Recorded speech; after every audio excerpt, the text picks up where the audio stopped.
Hello, everyone, and thank you for joining us for episode 129 of the MeepleCore Gaming Podcast. I'm your host, Tim Jennette, the Metal Meeple, and I'm joined by my co-host, George Breden.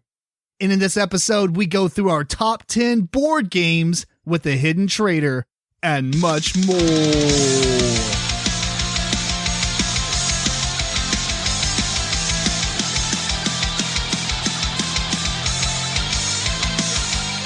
Intern Alexa. Here's a question for you. What is your favorite Disney movie? Ironically, we, at least Matt and I, did our top 5 Disney movies really early on in the podcast. I would say probably within the first 20 episodes. All right. So you're ready for that question. Maybe, if I can remember what it was. I'm pretty sure my number 1 was Lion King or Aladdin, because both of those are terrific. Yeah, I would say that The Lion King needs to be disqualified because it was a ripoff of The White Lion, a Japanese anime. I mean, I don't care. My point is, it's still a Disney movie. But you know what else is in my top 5? Honey, I Shrunk the Kids. One of your top 5 movies? No, well, Disney movies, yeah. Oh, okay. Yeah. Such a awesome movie. I guess I didn't really appreciate it at the time. I don't know. I've seen it. I just don't. It doesn't stand out for me. It's really good though. What about you? What's your number 1 Disney movie? It's got to be Star Wars. No. Okay. You know what? When we did the list, I think maybe Disney hadn't bought it yet. Yeah, because that was like what, 2017? No, that was way before. I don't know. Maybe it was like 2012. It's very possible. It's very possible they hadn't bought it. I don't know when you made the list, but they haven't owned it forever. Let's take away Star Wars. Oh, that's my answer. And Marvel. No. Actually, I don't like Marvel. Let's just go straight up traditional animated Disney movie. It could be CG too, though. Yeah. Okay. Fantasia. There we go. Fantasia or Fantasia 2000? Fantasia. Because I haven't seen the other one. I didn't know there was another one. Yeah, I'm pretty sure there was a Fantasia 2000. Is that like a remake? Did they just like... I don't know if it was... You know what? I've seen it, but I don't remember it too much. If it's an actual remake, let's see. Yeah, sequel. Oh, heck. I have something to watch now. You do have something to watch, yep. And I'm assuming it came out in 1999. So it wasn't even 2000. They're lying. Yeah. It's like a car. They always the new model comes out 6 months before the actual date. Well, anyway, thanks for joining us on the MeepleCore Podcast. We are a gaming podcast. We talk about board games and video games, but this episode's going to be all about board games, in which we talk about our top 10 board games with a hidden traitor. However, before we get to that, we always like to discuss what we've been up to between episodes, because there's all kinds of cool little things we mentioned that doesn't require an entire topic or anything. And I'm going to begin. Yeah. Number 1, have synced my PS4 controller with my iPhone, and it's awesome. Basically, it's fantastic. I don't know why I didn't do this like a year ago whenever they announced with the iOS update, you can do so. But I have 2 PS4 controllers. I almost never use the second one. And I just grabbed it and one day randomly, this was a couple days ago, and was like, I'm going to sync this. The actual reason, though, it was random that I did it at that moment. But the reason I wanted to do it is because Fantasian, which is that Japanese style RPG, is touch point to move. Like you click the screen to make your guy move over there. Irritating. It's so irritating. Just put an on-screen controller, or a joystick or whatever. So I hooked up the PS4 controller and bam, I get to move around with the thumbstick. I'm super happy. And on top of that, there's a lot of actions in the combat. It's like Final Fantasy combat where it goes into a battle and then you have to click fight and you choose your opponent or whatever. Right. But everything is done in like area of attacks, like straight lines or curved lines or AoEs. And when you're touch screening it and moving your finger to like pinpoint, when you release it, if you don't release it straight up, it could shift a little bit, and now you miss one target out of the 4 that you're targeting. That doesn't happen with this because you just analog stick the AoE where you want it and then press a button. it actually makes it a little bit more accurate, and I'm very happy. Besides that, I purchased and played Hades for the Nintendo Switch. I've been wanting this for a while, and Target had the buy two, get one free, so did Amazon. And when I went up there to get my son's Kirby game and the board game Strike, thanks, James, because that game is fantastic. Have you played this thing, Strike? I haven't played it. I'm going to do it myself because it looks like that would be real easy to do. Oh, yeah. You just get any kind of bowl that has a flat. You could use a Tupperware bowl as long as it's like flat on the bottom, but you don't want the walls to be super high because you want when people get aggressive and try to throw the die and hit other dice in there, right. You want it to bounce out. Yeah. I think you could even use a curved bowl, to a certain extent. You could. You do want the area on the bottom a little bit so that they sit kind of, it has a little bit of room to sit and they're not just all like falling on top of each other. Okay, yeah. Or sliding on top of each other. But anyway, yeah. It is fantastic. I really debated on playing. Well, if you're not familiar with Strike, basically, it's just you have so many dice depending on the player count. Let's just say 3, so you get 7 dice. There's a little arena that's built into the box. And on your turn, you throw a die in there. Anytime a 1 is rolled, it has an X on it instead, right? Instead of a 1. All those are removed. And then you get the pressure luck to keep going unless you have matches. It doesn't matter what numbers they are, but if you match, your turn ends and you collect every dice that matches another die. So if there's 2 3s and 3 5s, you'll get all of those back. Otherwise, you throw it in there and there's like a 2 and a 4. You're like, I'll throw it in there and knock those around, and maybe there's a 3, 4, and a 5 now. You're like, dang it. And you're like, all right, I'm done. You could stop at any point or you keep throwing, because maybe the idea is you want to throw the dice, get matches, and clear the arena. Because if you start the turn, which that means that would be the next player, they have to throw all their dice in. And that can be devastating because they can throw it all in. There's no matches. They're out of the game. And it's player elimination, but the game's like 5 minutes. Wait. So if there's any dice in there, you have to throw all your dice in? No, if the arena is empty, so if you start the turn and there's only 1 die, you throw a die in there, and maybe that 1 die is a 2. I throw a die in, and now it's a 2 and a 3. I'm like, man, I really want to like knock James out because, or George out because he's the next player after me. So I want to clear the arena. So I'll chance it. I throw a die in. I'll hit one of those 2, hopefully, and maybe it switches to a 3, and the one I rolled is a 3, and the one that was left is a 3. Now my turn ends because there's a match and I get all 3 of those dice. Now the arena's empty and it forces you to dump your entire hand in there. So once you dump it, same rules apply. All the X's come out and then all the matches come out if you matched. But if you didn't, and all those dice, which wouldn't happen unless there's a bunch of X's and then one of each other number, Sure. But when that many X's dice come out, they go out of the game. They don't come back to you. Correct. The X's are removed from the game permanently, so the dice pool will always shrink. Yeah. It is such a fast game. Amazing. I just straight up went to Target and bought it. It was great. There's a Harry Potter version that adds all these spells, and I really thought about going and getting that one. Huh. They didn't have it at Target, but they had it online. The problem is, I started watching reviews, and no one really said it this way, but I think it slows the game down tremendously. It sounds like it would, just overcomplicate it. It overcomplicates it. You got to know all 5 of the colors and what they do. And, because it's like numbers 2, 3, 4, 5, and 6, but they're actually symbols that are colored differently. It just didn't seem like anything that would be that amazing. And the whole point of this game is it's so fast and just throwing dice in. Right. It was really good. And so, but going back to Hades, which is the actual thing I was talking about, this is a fantastic game. It's made by Supergiant Games, who did Bastion and Transistor. These games are fantastic. This one is absolutely the same. It's a roguelike game where you see how far you can make it, and then you eventually die, and you have to start all the way over, except you get like these permanent upgrades that you can do. And then the game obviously gets easier and easier because number 1, you're getting more skillful. Number 2, you're permanently increasing your character.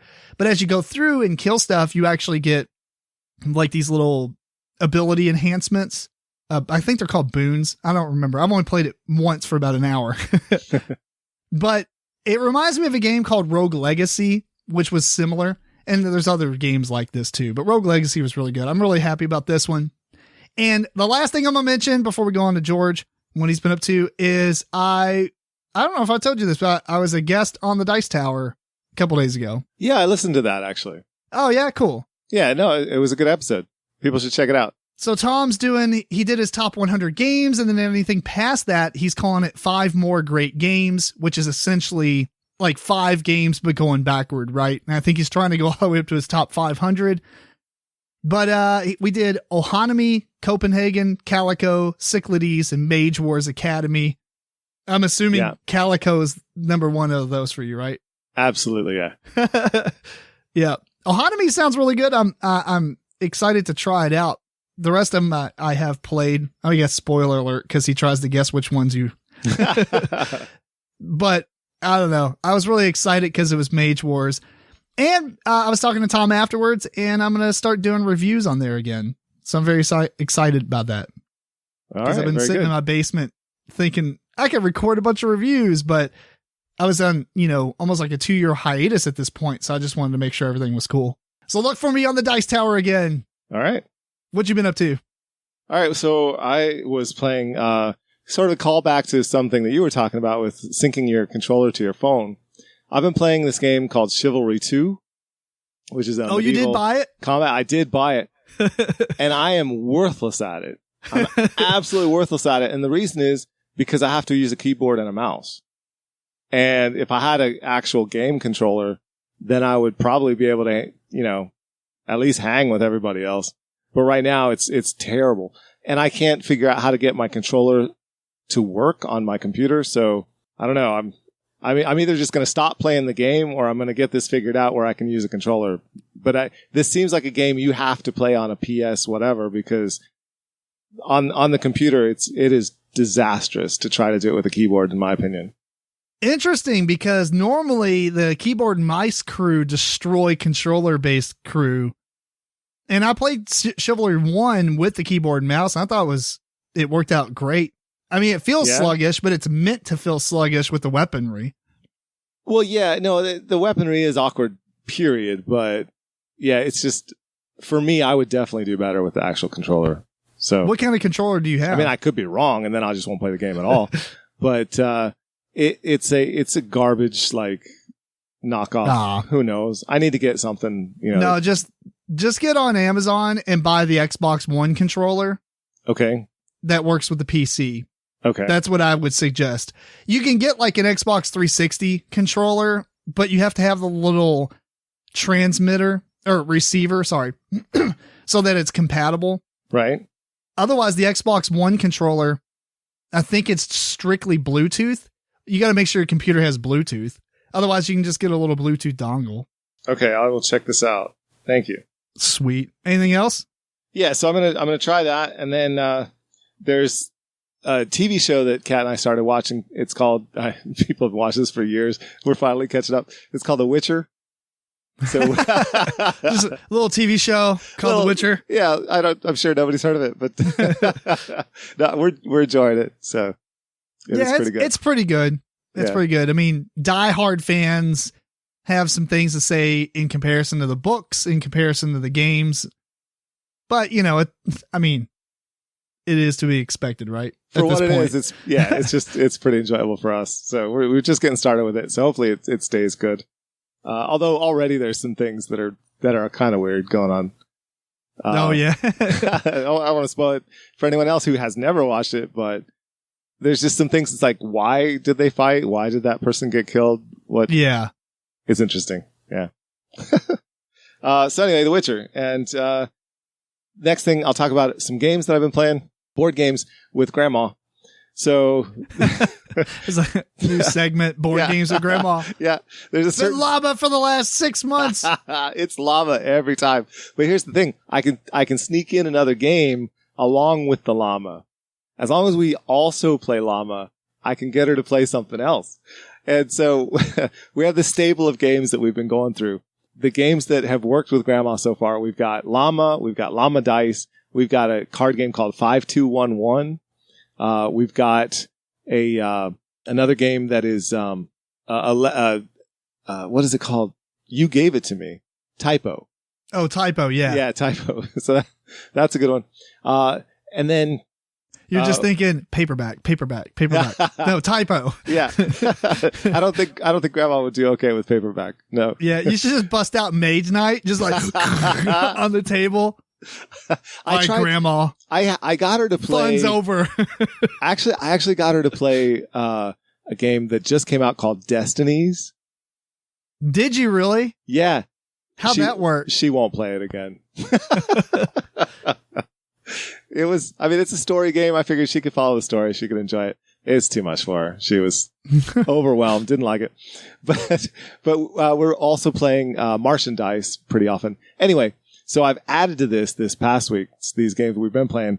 I made a game that I did it myself based on a Board Game Geek entry. Somebody said, you can just play this game with cards, and this is how you do it. And so I did that, and it's called Auf Teufel komm raus, which is German for out with the devil or something like that. And it's a gambling game where in the game you have all these pieces of coal that are on tokens, and you're supposed to shuffle them up and then randomly, reach out and take as many as you can, push your luck, and you're taking coal out of the devil's furnace, which turns into gold, but you can burn yourself in the process and then get nothing. So it's a really, really good push your luck game, and I made it with a set of cards and using poker chips.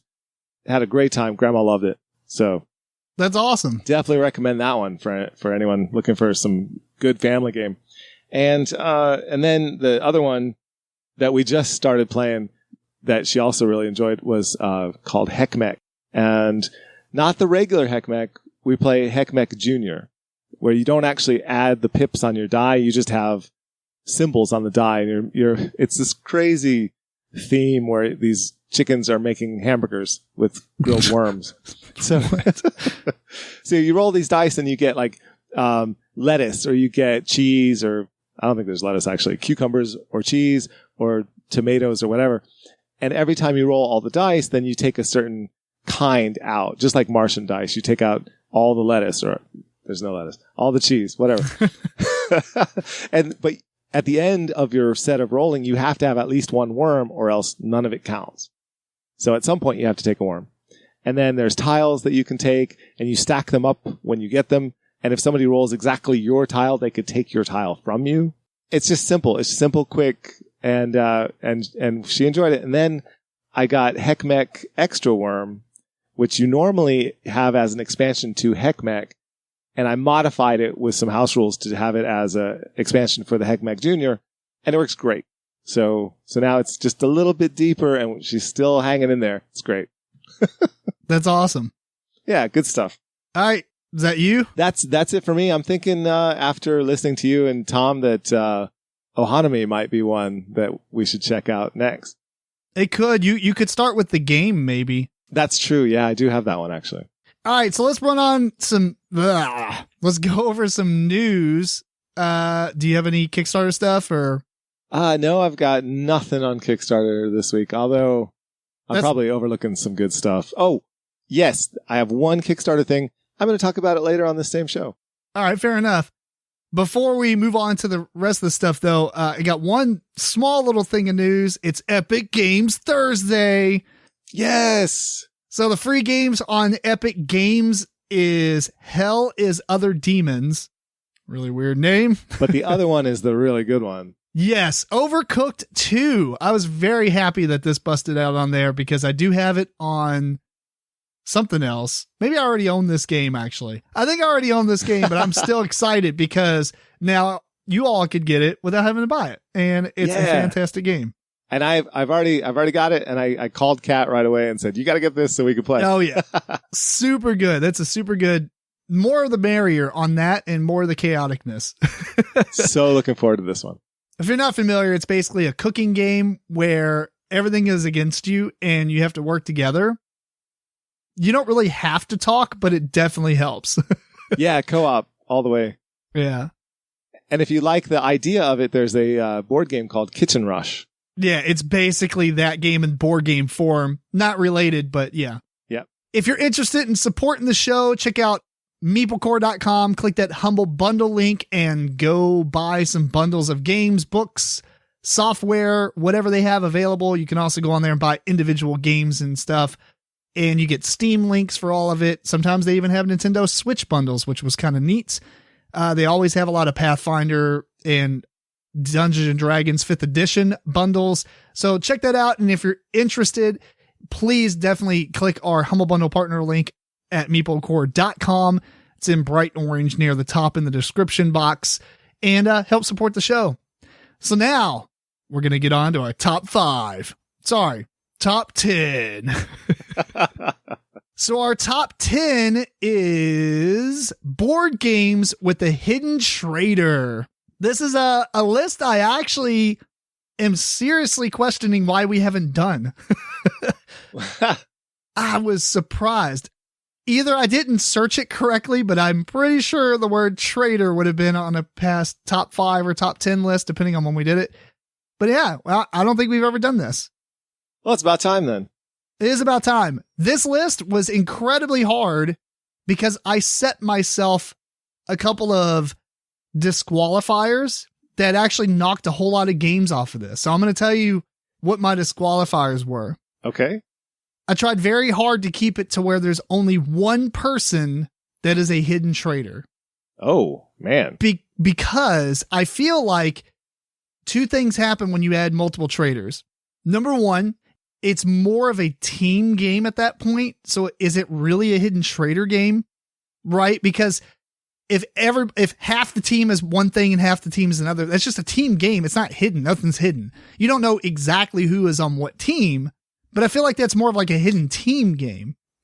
And the second thing is, I think social deduction. I mean, this game a lot of these games have slight things about social deduction, but games like The Resistance, Secret Hitler, or Resistance Avalon, or One Night Ultimate Werewolf, none of those are on my list. Okay, well, then we're going to have somewhat different lists. They're going to be different lists. That's totally fine. The reasoning behind this is this. The Resistance, I feel like, is a team game. You never play with one traitor, because I'm pretty sure the minimum is 5 players, and I believe 2 of those are traitors. It would be a really poor game if you had just one traitor. It would. But the point is, it just doesn't fit the theme of what this list is. I like the idea. Here's what I was going for when I made this list. I think that it is a co-op or semi-co-op game that you're trying to achieve a goal, and one person is sneakily messing it all up. That's what I consider more of a hidden traitor. Because if it's like they have their own objective and the good guys have their own objective, it's a team-based game. And that really just doesn't do it for a hidden traitor game for me, I guess. That's an interesting distinction that I did not go with at all. Nope, that's fair. We didn't really talk it through that much, and we never do. We never do, and it's on purpose because I'm not trying to make a bunch of rules on how to make a list. I'm just saying, like, these are the rules of my list. Yeah. So most of my games are, there's one guy that's trying to mess stuff up for everyone else. That's where I feel like because that's the traitor mechanism. Like, I am trying to sabotage and mess everything up. Whereas like in The Resistance, they're trying to throw that one card in there to fail, but sure. all that, there's really nothing else that happens. You know what I mean? Yeah. I hear what you're saying. To me, the concept of a traitor, it doesn't preclude having more than one traitor, because if you have, for example, a nation state and there's traitors there's going to be more than one traitor who's trying to infiltrate a country, for example, or a traitor is going to be reporting back to somebody. There will be more than one traitor. Do you know what I mean? No, I get that. What I'm saying is most of my games, there's one traitor. Some of the games, there's more than one traitor.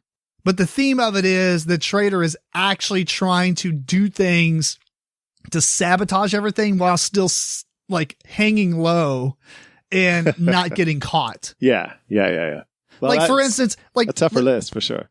Like for me, I didn't put Spyfall on my list because I don't really consider the spy a traitor or a fake artist goes to New York. Yeah. Specifically because they're just trying not to be caught, or they're trying to be in the in crowd and figure out, how do I not sound like a fool? They're not trying to ruin anything. I mean, if they draw something dumb, okay, you're the fake artist, Sure. Or the spy's like, what kind of party hat you wearing? And it's like World War II. You know what I mean? Like, yeah, I do agree with you. And I didn't put those kinds of games like Chameleon or Insider, those kinds of games didn't make my list either because I also don't consider those to be a traitor game necessarily. Yeah. Social deduction, but not a traitor. Yeah. I included one of those, but it was my honorable mention. That's fair. All right. This could be interesting.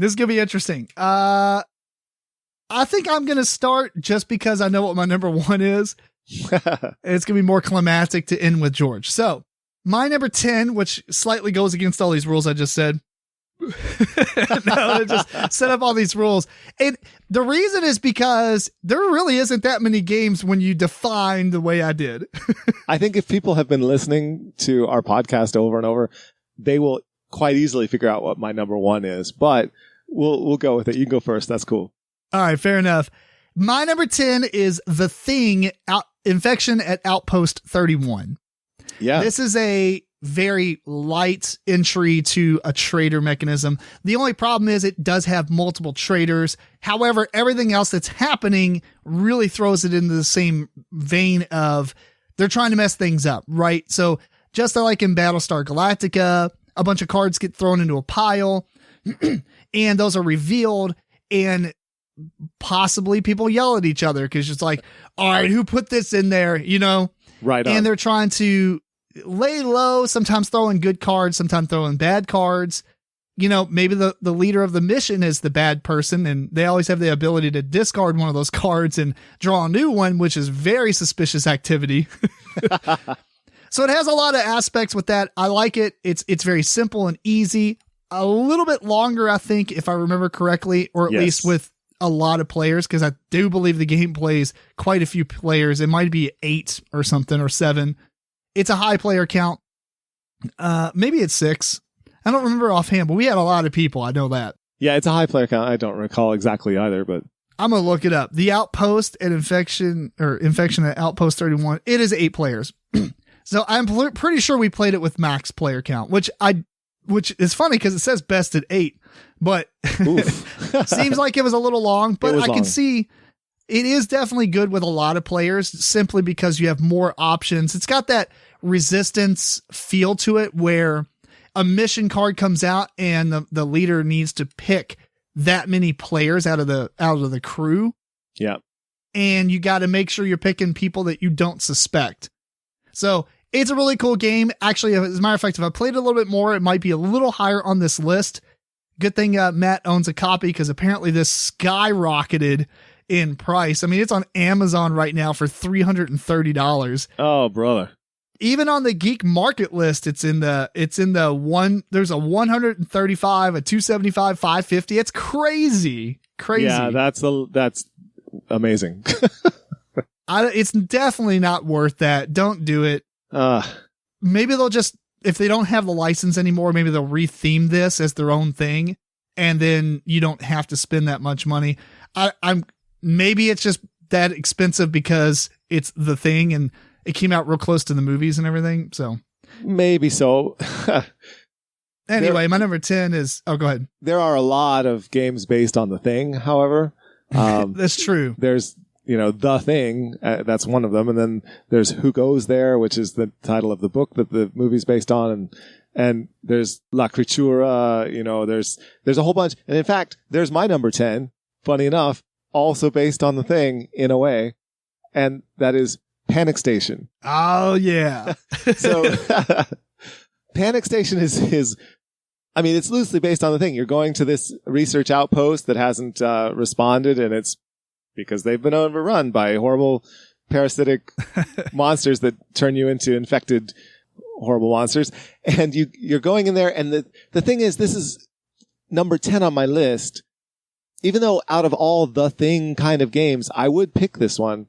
It's number 10 because the rule book is a shocker, and you have trash-tastic rule book. I'm sorry to say, and there are so many rules that you have to get right. You have to know what you're doing, or else the game falls apart. So it's incredibly clunky.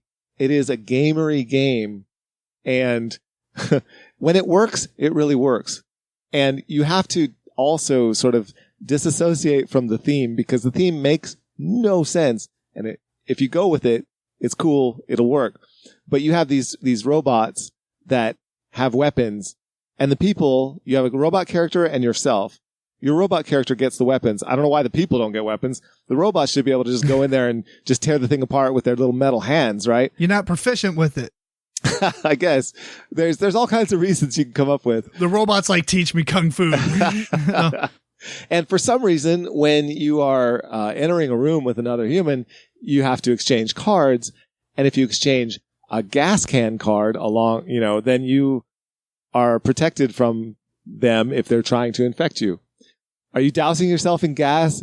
Who knows? I don't know. It doesn't matter. The game, if you just kind of go with it with the theme, I know it sounds crazy, but it will work, but it is clunky and everyone has to know what's going on. And this game has led to some of the worst fights amongst players that I've ever seen, myself included.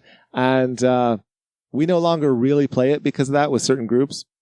But with groups that, you can put up with this kind of backstabbing without getting mad, then you should absolutely check this one out. And it's much, much cheaper than the last game you mentioned. So for a theme, running around infecting people and getting them on your side, and you could be the last human standing. Everyone else can be monsters trying to stop you, but you don't really know, but you don't trust anybody. It's a lot of paranoia. And so it has a lot of the great stuff that Traitor games have. It's just, there's a lot of overhead in this one, so it's number 10. My number 9 is also a game that has a little bit more of a multiple traitors, but you still are doing some stuff that's very traitoristic, and that is a little card game called Saboteur. Oh, yeah. In this game, basically, you shuffle out some cards and throw them to each other, and some people are saboteurs, and other people are the good gnomes. I don't know what they're actually called. I don't know if it even tells you. It's just the cards are, there's no text on the cards really. But no. Anyway, there's picture like this invisible grid that you're going to be taking turns laying cards down on to build these mine tunnels to get to the little 3 gold piles that you preset on the opposite end of the grid. Yeah. Trying to get the gold. And people are like, I don't have any tunnels that are going to work. Put out a card and it blocks off a path. And you're like, traitor!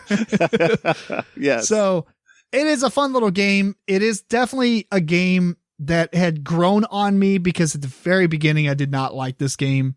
The more we played it, the more I ended up liking it, oddly enough. I think it's a good pick. I do like this one. It's not just one traitor. There's multiple traitors depending on the player count. Obviously, the more players, the more traitors there are, saboteurs. But it does fulfill that traitor mechanism where they are actually trying to sabotage, because the game's called Saboteur. They're trying to sabotage what the main goal of the game is. And it's a really fun game. So, yeah. You have these picks. You can break people's pickaxes so that they can't dig anymore. And you could be like, oh, I'm just doing it because I think they're the traitor. We can't let them dig. But really, you're the traitor and you're, just making it harder for other people to dig. It's really good. Yeah. Or you break somebody's thing and then later on you really suspect somebody else. And you're like, okay, maybe he wasn't the traitor because you let him back in and they start building normally. Man, now I feel bad. then they still backstab you. It's great. Yeah. It's good. That's definition of a great game. So number 9, Saboteur. Good choice. All right. My number 9, I picked because this is a game where, in a kind of unique way, everybody is a traitor. Every single player is a traitor. It's called Paranoia Mandatory Bonus Fun Card Game. Is that the full name of it? Yes. So this is it's the Paranoia card game. It's set in the universe of Paranoia where there's the Alpha Complex and your friend, the computer, is telling you to go on these missions. But anyone who doesn't do what the computer wants is a traitor. In fact, anyone who does anything basically becomes a traitor to the computer. And your whole job is to root out traitors and take them out. So it's a game of just massive backstabbing where you have certain security clearances and you're trying to increase your security clearance to get more information, which is in the game represented by a larger hand size. But then there's a mission that you could be trying to solve, or you could just be shooting the other players because they're traitors and you're trying to help the computer by taking out the traitors. It's pretty funny. It's pretty random silliness. But the Paranoia role-playing game is fantastic because it's all based on the same ideas, right? And this is just a really funny, quick implementation of it. Paranoia, mandatory bonus fun card game. My number 8, I suspect, is going to be higher on your list, and that's Room 25. Yeah, it's a little higher. All right. We're going to pause and talk about that in a minute. All right. All right, good. And we'll move on to my number. What are we doing? 8. Number 8. It was too quick. Too quick. I'm not ready. Okay. My number 8, and this is my number 8 fantastic game. I actually didn't keep the game because when I played it, it just went long every time. It is a great game. It is Nemesis. It is a game that I know Tim doesn't like the fact that there's a traitor in the game thematically. Because what would the traitor be doing? No. Yeah. I'll talk about it later too, but go ahead. Okay. Yeah, you could have a traitor who's going against the interests of the entire crew trying to survive. There could be someone trying to blow up the ship, trying to get the ship to go to the wrong world, having it explode because of an engine malfunction. You can have more than one traitor, really, but at the same time, there's all these aliens that are coming out and trying to kill you. And why are they not helping? Well, they're traitors. So, yeah, well, I'll give my thoughts on it here in a little bit. Okay, and we have talked about this one on the show before, so I won't go too far into it. But yeah, it's definitely a big, heavy, enjoyable game. I sold my copy on because it was just a little bit. And it was a good market for it at the time. That's the real reason. But also, I justify it for myself by saying it was a bit bloated for me, and it was a lot to get into in this game. But yeah, it was really just because the market went way up, and yeah, it is a good game. I kind of wish I still had it. Oh man, there's only one game that I feel like this, and that's Archon, I think it's called. It's a worker placement game. It's very steampunk. Huh. Traded it, and I got really sad. Aw. I'll find it again. All right. My number 7 is a dice game called Dark Moon. Obviously, a lot of people call this Battlestar Galactica the dice game. And it kind of is. Yes, it used to be. Yeah, you're rolling the dice and keeping them hidden. Very similar idea, mindset to what you're doing to Battlestar Galactica. And just like, other trader games, I mean, you can lie and you're trying to sabotage what the main goal is. And it's a really good game. I don't own this game simply because I feel like if I'm going to play trader games, I'd rather play the ones that are higher up on my list here. Yes. Although I might pick this one up eventually. I've never actually owned it, just played it. So it is a really good game though. It is. I like it. Yeah. And I do own this one. And I own the expansion, but I've never played with the expansion, which is sad. I haven't played with the expansion. I forgot there even was one. Yeah, there's an expansion that makes it more into a team game. There's another faction. No. There's a company man, and you could go either way kind of thing. Yeah. So I don't know if you would enjoy the expansion. It kind of adds more complication without much payoff is what I've heard. But then again, there are people who like it. So I'm looking forward to playing it with the expansion at some time because I do enjoy the base game. Although there is another game similar, very, very similar to it, which is higher on my list. All right, what's your number 7? Okay, my number 7 is on my list because it is a game that is a trader game that, surprisingly enough, plays with 3 people just fine and can play from 3 to 5 people. It is Houston, We Have a Dolphin. And this is a game that recently came out. It has an app that you use. And you have cards that you scan into the app when you do things. One of you is a traitor. One of you is a dolphin. And he's trying to flood your spaceship so that he can have it, the environment that he likes and kill all the humans. And then the humans, of course, are trying not to let that happen. And it is a great game. It works as a trader game with only 3 people. It's amazing. Is it only 3 players or is it played more than that? You can play 3 to 5. Oh, okay. It just works really well with 3. Yeah, well, just the fact that it works with 3 at all is great because it's a full, one of these full trader games where you're trying to deduce who's the bad guy, you're lying to each other, you're making things happen. Yeah, it's good. Yeah, that's cool. My number 6 is which would be a lot higher on everyone else's list, and that is actually Battlestar Galactica. I did like this one. It went down. I mean, it's so long for what it is, but it is a really fun experience while you're playing it. Yes. Only complaint I have with it is I'm not too sure I like the idea that you play 2 phases of the game where you could be playing as a good guy and then was a Cylon. You can, you get a Cylon card like the second half of the, Act 2 or whatever. Right. I'm not sure I like that so much. No. Yep. Right. Because like, I like the idea of knowing that I'm a bad guy in the beginning. So I guess if I started as a Cylon, it would probably be better, but I've never played it where I've started as a Cylon. Oh, that's a shame. But it is really fun to jettison people out the airlock once you find out who they are. And it's neat because it has all this stuff going on. It still has like combat. It's a very complicated traitor game, which is actually kind of interesting. I guess the only other game that I can think of that would be that complicated maybe would be Nemesis. Mm. You know what I mean? There is a lot of stuff going on in battles. Even base Battlestar Galactica, right, is complicated as far as all these things are happening, right? Yes, and there are 2 expansions, 2 or 3. Is it 2? 3, it's I think. 2. Yeah. Well, anyway, lots of expansions. 3, yeah, that go into making it even more complicated, but a deeper game for that. So if you really want, the full top line trader experience, this is the granddaddy. Yeah. And if you only could pick one expansion, I would probably go with Pegasus. I'm sure other people might say differently, but Pegasus is probably the best expansion, I think. Although finding any of it at this point is terrible. I even feel bad that I paid $5 for it at Goodwill and then traded it in a math trade. Oh no. But you know what? Whatever. I don't care. Unfathomable is coming out. I don't know if you saw that. No. What is that? Fantasy Flight Games have rethemed it. Unfathomable.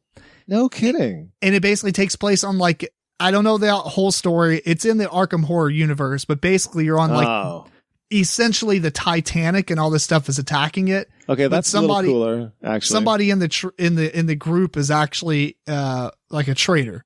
I don't know if they're like an undercover cultist or something, or if you actually just turn into a water monster, Cthulhu or something. Oh, I'm interested. I'm more interested. When you said Cthulhu, I was suddenly less interested, but now with the Titanic, okay, that's interesting. If you look at the cover art and everything, I think it's a pretty cool theme for the same, because they had to keep that same ship theme. Right. Because you have those quadrants that you fight in or whatever.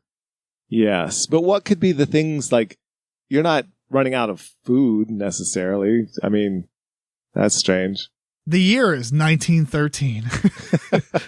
The steamship SS Atlantic is 2 days out from port on its voyage across the Atlantic Ocean. Its unsuspecting passengers fully anticipate a calm journey to Boston, Massachusetts, with nothing out of the ordinary to look forward to. However, strange nightmares plague the minds of the people aboard the ship every night. Rumors circulate of dark shapes following closely behind the ship just beneath the waves.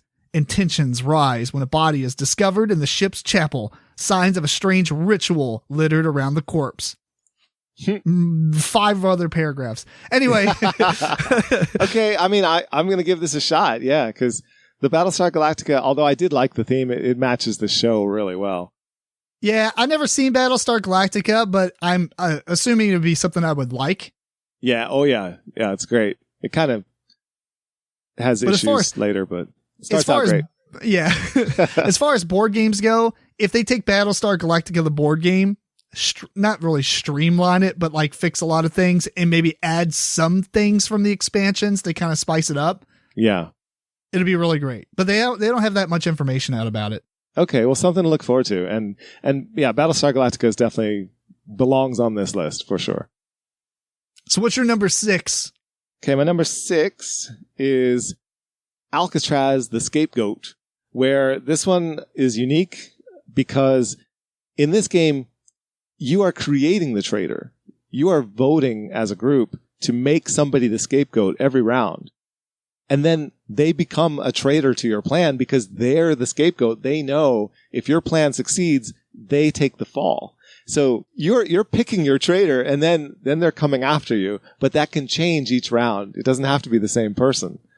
And that's a really unique take on the traitor mechanism. And I really enjoy this one. As you're trying to break out from Alcatraz, you have to collect items.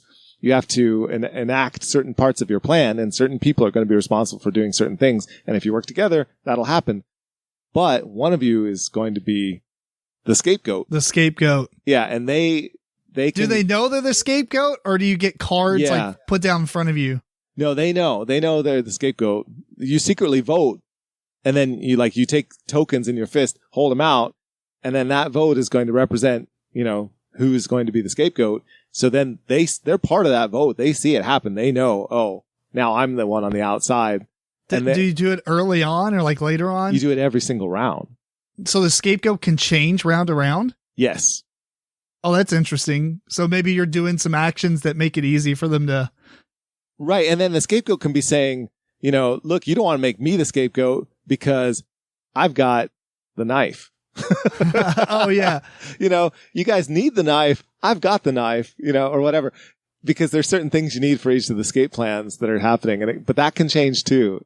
It's pretty good. It's pretty good. Wow, man. I can't believe I haven't played this. Got to play it. Maybe we can try it online.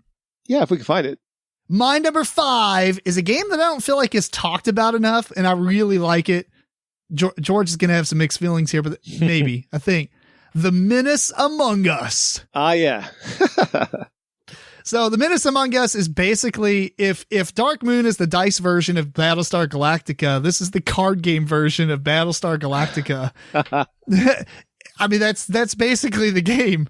You're on a ship and you're trying to, there's more differences, but just diluting it as much as I can. Really diluting it. Okay.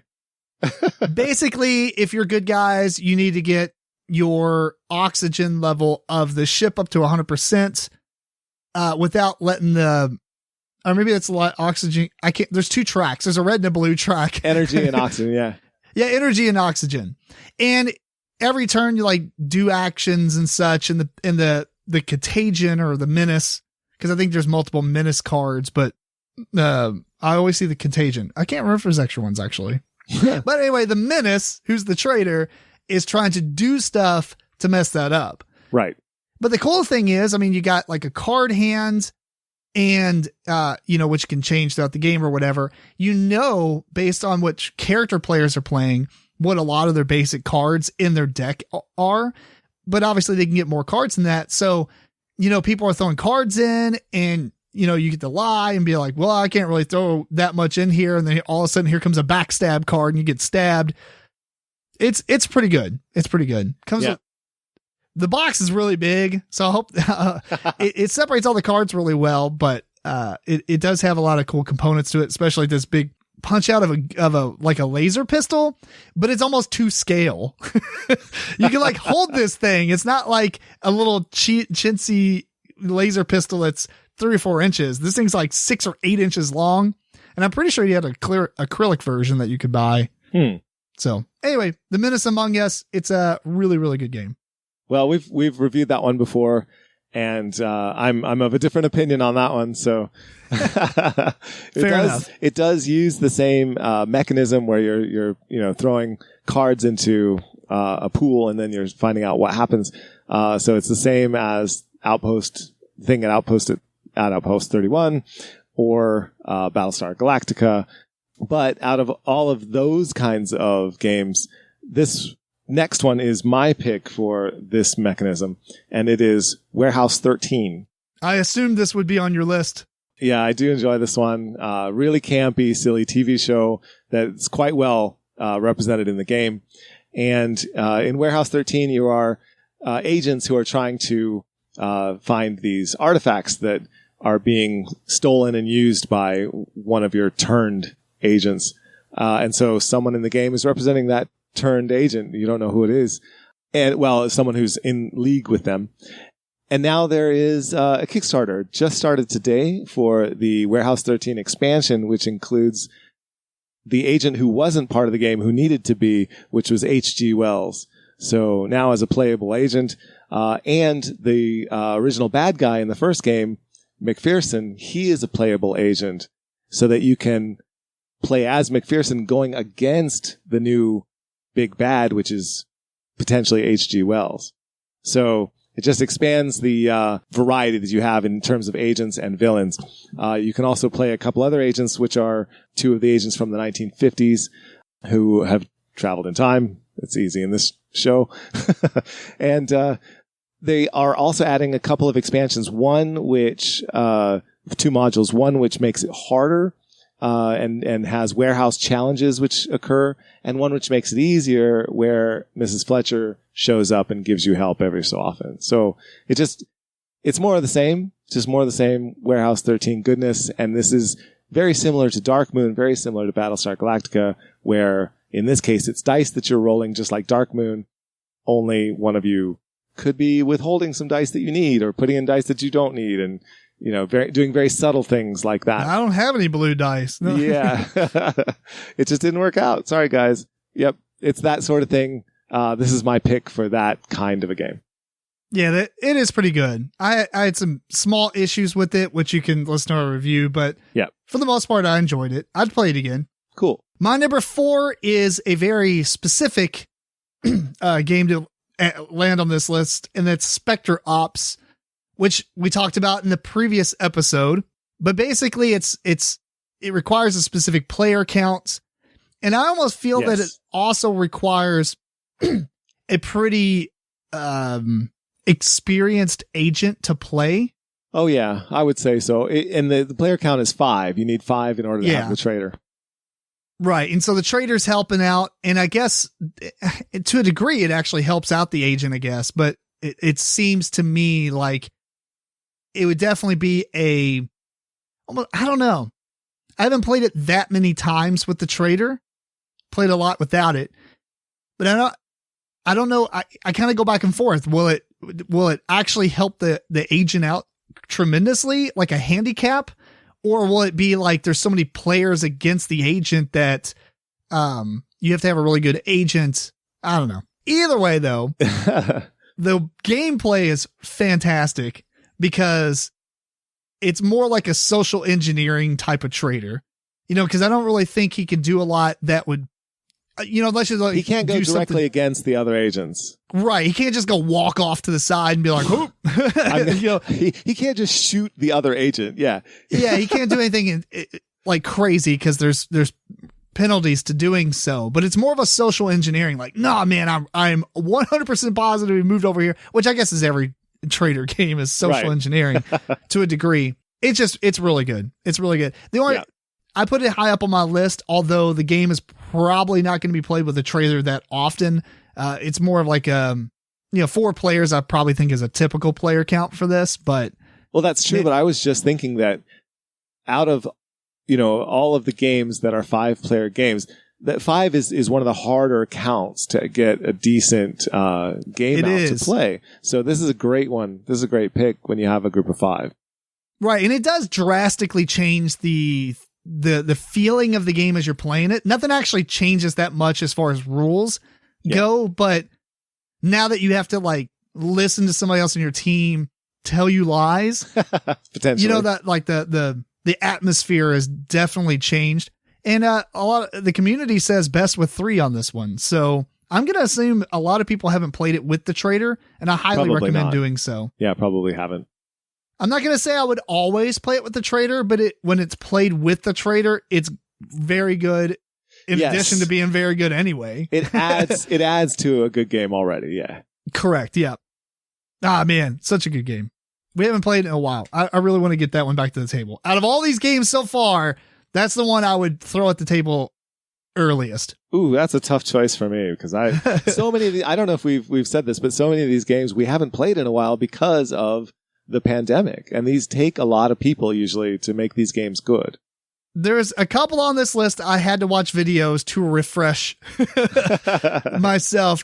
Even though I've played a couple of them multiple times, I just, for some reason, could not, remember all the actual intricacies of what's going on. Mostly I just wanted to make sure could there be another traitor? I can't remember, Right. Yeah. Depending on I the player remember count. one traitor.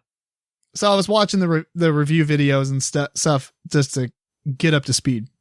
Well, anyway, my number 4 is Spectre Ops. Good choice. My number 4 is one where if you have enough players, there will be another traitor, and that is One Night Ultimate Werewolf. It just deserves a place on this list, even though, I mean, in your case, you disqualified it for not, being specifically a traitor game. Okay, you're a werewolf and you do what werewolves do, and there's a team of werewolves. Okay, but the whole table is trying to figure out who the werewolves are so they can save themselves. And just the werewolves are against them. So I'm going to go with it as a traitor game. And there's lots of lying and backstabbing.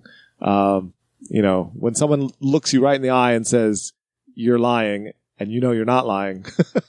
Yeah. and the whole thing takes place, in 10 minutes with the clever use of an app and, a clever use of tokens that you pass around showing what you think is going on. And there's so much discussion and so much debate over what could be possible. And there's so many ways to trip people up and catch them, but so many ways to trip people up and make them go the wrong direction. This is one of the top, social deduction games for me. Very good game. Yeah. I will talk about it here in a little bit too. Oh, okay. to a degree. My number 3 is a game that landed on your list last week, and that is Deception Murder at Hong Kong. Murder in Hong Kong? Deception. I always just call it Deception. Murder in Hong Kong, yeah. Murder in Hong Kong, not at Hong Kong. That makes more sense. Anyway, it's such a good game because one player is the accomplice of the murderer or whatever, and he's just trying to say a bunch of crazy information like, no, you can use that shoe as a bludgeoning object. Well, I don't know if that would work. I guess, but you know how hard you would have to. Maybe it was like a steel-toed boot. Could you imagine beating somebody to death with a sneaker? I mean, that would that is some craziness right there. That's craziness, traitor. No convictions.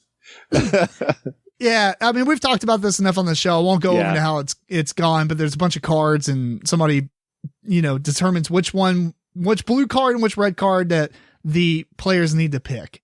Yes. And it is just such a great game. I love this game. The accomplice can make or break it if they're really good or if they just don't try. You know what I mean? Yeah, absolutely. Yeah. But there are a number of other roles that come into the game. In fact, there's a pack that you can get with additional roles for the game. Yeah. That the game, it just sings. When you have 10 people playing this game, it's incredible. And you kind of need a lot of that other roles too, because there's so many cards out on the table at that point. Yeah. Oh, yeah. You need some help. This game's hard. It is rough, especially because there's not a lot of options on those clue cards for the the ghost or whatever it is to. Yes, and here's a tip for people playing this game. It's not just what the ghost picks, it's what he didn't pick. That's so crucial. You've got to look at what the ghost didn't pick and really think about it's almost like that. Guess Who. Does he have glasses? No. Okay. Did he kill him in the afternoon? No. Okay. But it's nowhere near that specific. Oh my goodness, this game leads to so many. We're calling it the ghost, but I think it's the scientific investigator or something. Yeah, but whatever. It's the ghost. He can't talk. That's right. He's an investigator who just won't talk. We don't know why. So, and when he does speak, he only speaks in one words, depending on what. Yeah. It's so good because there's always a way. There's always a clever way that you can come up with a story that might work. Right.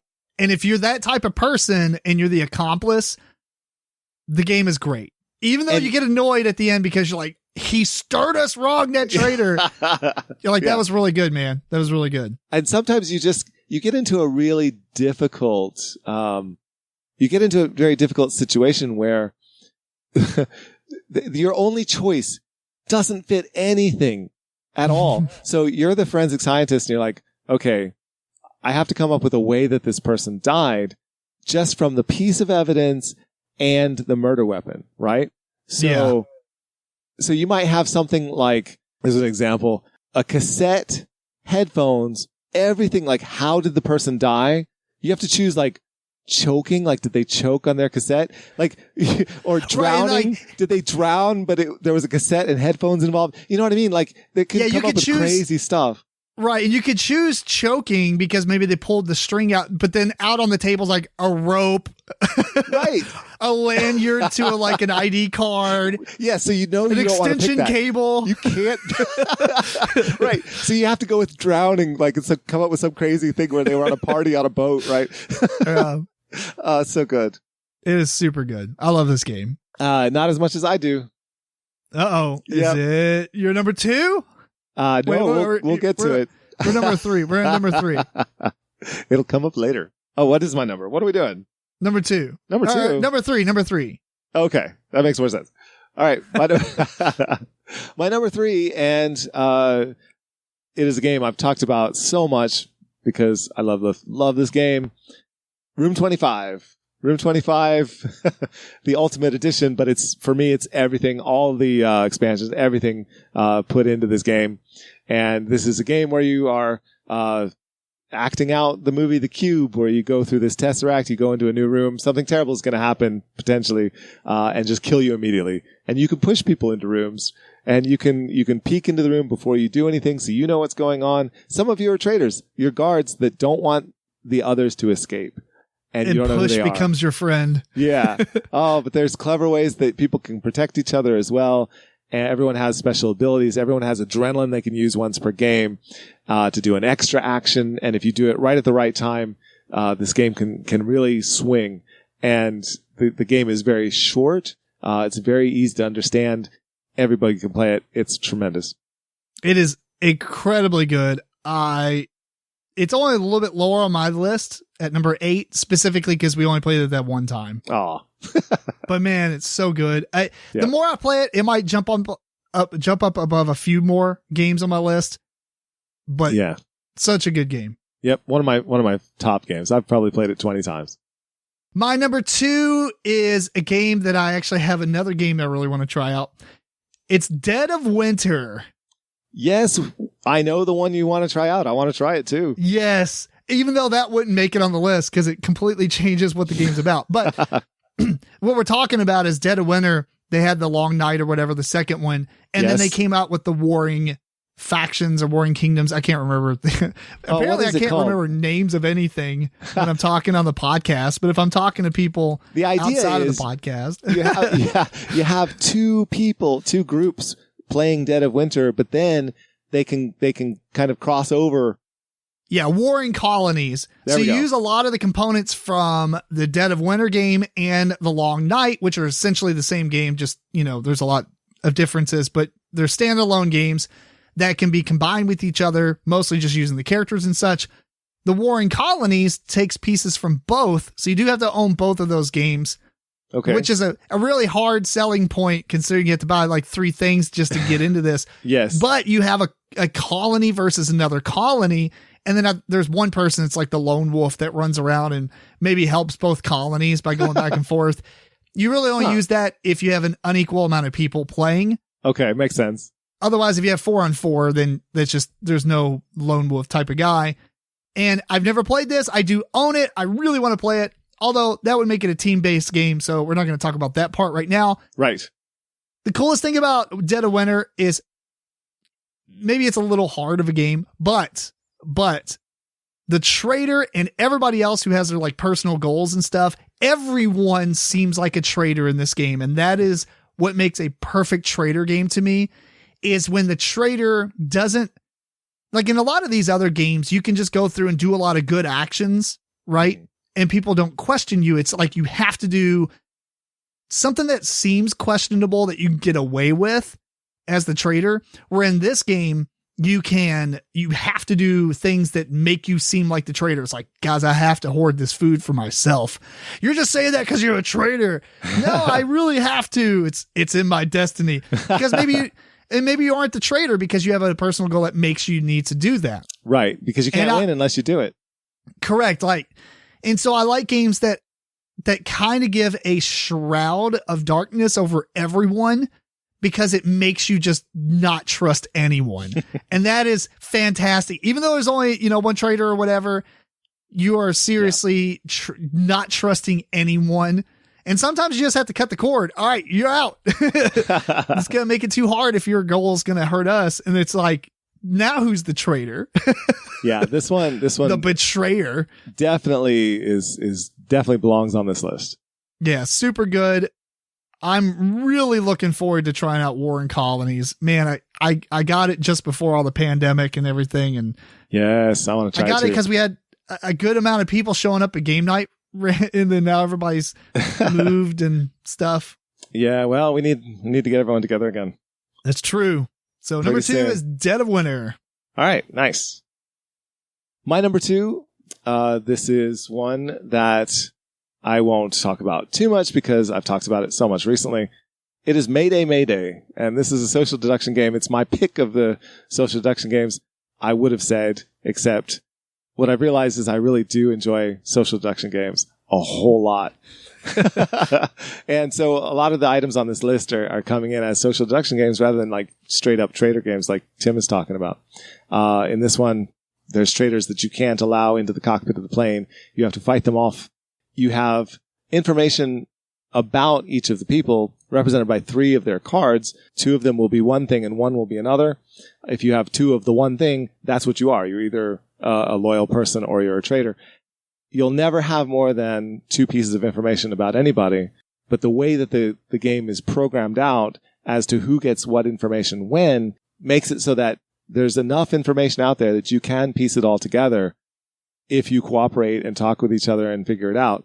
But there's numerous people that are going to be lying to you. They're the terrorists.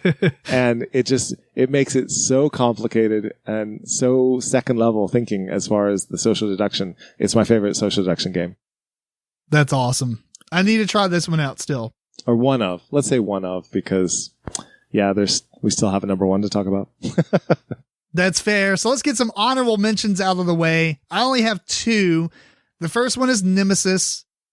The reason I put it as an honorable mention is because I would like to play it a few more times because I did enjoy playing the game. I don't necessarily think, did we actually play with the traitor when we played, or did everybody just have their own goals that made it? Everyone has their own goals, and some of them might be blow up the ship and kill everybody. I gotcha. So that's basically the game, right? Yeah. It's the normal game. Yeah. So I do want to try it again. We only played it that one time, and it's such a complicated game on what you're doing. Yeah. More so on how can you're running around just doing stuff for yourself. And everybody else is doing it for themselves. So no one's really, I don't know. You can see why I put it as an honorable mention because I just don't know. And the second one is I put One Night Ultimate Werewolf because there's one card in the game that really sets it into this list, but it wasn't enough to make it into the list because of it. And that is the Tanner. The Tanner card is absolutely the traitor card. My problem with One Night being on this list is specifically because there's usually always multiple werewolves. Not each game, because one of the werewolf cards could be out in the middle, right? Sure. And then only one person be the werewolf, or both of the werewolves will be out there and no one's a werewolf. And then you're just pointing fingers at people. So there's not really somebody who's trying to be a traitor, but the Tanner is absolutely a traitor. That guy wants everybody to pick him because he just wants to die. It's so funny. Yeah. The Tanner is probably one of my favorite cards in all of the One Night games, period. And it says it's because tanning is such a miserable job. He doesn't want to live. It's like, I hate my job so much. Just take me out. The Tanner card makes the game super fun. We almost always add it as long as we have enough people. You're playing 6 players or more. Adding the Tanner really does make it cool. Yeah. If you have the Tanner and like a little bit less than that, it's a little, I don't know, maybe too easy to be picked. Yeah. But I don't know, maybe that's personal experience. Either way, the Tanner is my, not even the game, just the Tanner. It's my honorable mention. All right. Very nice. And I should say that, there were a number of games that I thought about not putting on my list and some that I didn't put on my list because I thought, I know 100% Tim is going to pick these. And that would have been one of them. But then I thought, I love that game so much. I still have to put it on my list. It is such a good, I feel like, well, maybe we'll do a top 10 staples, where it's like, you must own these games in your collection. Yeah. Yeah. I'm with you. Because that would absolutely be on that list. Yeah. But I deliberately didn't put Dead of Winter and I didn't put Battlestar Galactica on the list because I knew you were going to pick those. Yeah. Battlestar Galactica was interesting. Honestly, in this category, I don't think there is many, if you define the category the way I am, where it's, the traitor, usually just one traitor trying to do things to mess up everyone, but everybody has to do things that kind of masks everything. Yeah. There's not that many games, honestly. Because if you knock off all the social deduction, like the Resistance, Secret Hitler and One Night Ultimate Werewolves or One Night games, that's a ton of games that make people's lists in this category. And it just doesn't fit for me for what I wanted out of this list. Yeah. You made it hard on yourself. I did. I made it really hard. There's not that many games. So I know what people need to design. Games where one person's the traitor. Those are by far my favorite types of games anyway, but I love these kind of games, but I don't know if I would say that they're my favorite of all games now. Even just working on this list, I realized I don't know, there's a number of games on this list that I haven't played in a long time. It'd be interesting to try them out again to see if they still hold up. Do they hold up as much as I thought they would? And I'm a bit sad, and I think it's because of COVID. Definitely because of COVID. Yeah. All right. So you got any honorable mentions? I do. I have an honorable mention. This is an honorable mention for the same reason yours is an honorable mention. I need to play it more. And it is also a social deduction type of game, and it's one that falls into the category of social deduction like Insider and Chameleon and Spyfall and all of those, which technically not really traitor games. There's not someone actually working against everyone in a way. They're just trying not to get caught. But it doesn't sink the rest of the group. It just doesn't get them points if they get caught. And so the one that I would pick out of all of these because I want to play it more and I haven't is Sacred Rites. And this is one where everyone is part of a cult and you're trying to do the sacred rites of the cult and everyone has come together to do the sacred rites, but one of you is not a cult member. They've infiltrated the group. And so you have your cards and each of them will say a particular word except one. One just says you're an outsider. Everyone else knows that the word, for example, is birds. And then you get a tile that says a type of tradition. So there are a number of these. One of them might be food. And on your turn, at any time, actually, you don't take turns, you could just start the ritual and say, the food of our sacred rite is seeds. That'd be a terrible clue. But, but then everyone else says, the food of our sacred rite is seeds, like they know what's going on. Like a mantra or something? Yeah, you have to chant it together. It's hilarious. It makes the game, honestly, it's so funny. And then like everyone does this for their different thing, and the color of our sacred rite is red. But see, that's not as good of a clue because how does that, relate, right? But if you make it too obvious and say seeds, at the end, everyone gets to pick who the outsider is. And if they pick correctly, then that person is unmasked or whatever. But then that person has a chance to say what the word was. And if they say it was birds because you said seeds, then they win. Huh. It's so fun. It's so funny. It's really good. I want to play it more. That sounds interesting. I'm interested now.